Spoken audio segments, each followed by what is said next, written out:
Guys, welcome back to our channel. তো তোমরা সবাই কেমন আছো? আশা করি সবাই ভালো আছো, আর আমি অনেক ভালো আছি। তো আমি চলে এসেছি একটা বিয়ে বাড়ি। তো সেরকম কোনো সাজিও নি, কারণ আমি মুভি দেখতে গেছিলাম, আসতে দেরি হয়ে গেছে। তারপর দেখো এখানে আমার বোনও ভিডিও করছে, তো তারপরে দেখো আমাকে একটু দেখিয়ে দিলাম। তো তারপরে এই যে সবাইকে আমি দেখাচ্ছি আস্তে আস্তে। দেখো এটা হচ্ছে আমার বড় বৌমনি, এটা হচ্ছে ছোট বৌমনি, ওটা হচ্ছে মা, সবাই তো জানোই, আর এটা আমার কাকি, আর ওটা হচ্ছে দাদা। তো তারপরে আমি ভিতরে গেলাম, ভিতরে গিয়ে দেখি ফাঁকাই।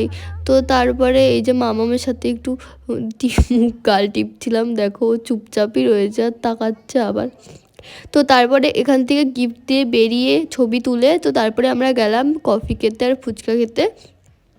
তো দেখো এখানে সবাই খাচ্ছে, আমার তো খেতে ভালোই লাগছিল না বলে আমি খাইনি।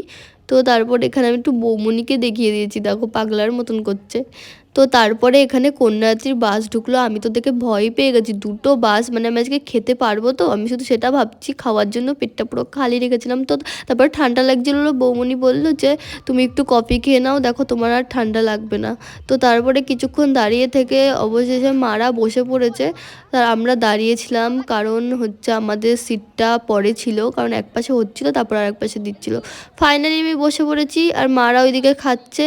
তো তারপরে এখানে সবাই বসে পড়েছে, দেখো আমার বোন বসেছিল আমার পাশে। তো তারপরে এখানে মারা খাচ্ছে, সবাই খাচ্ছে, তোমাদেরকে দেখিয়ে দিলাম আর আমরা দেখছি।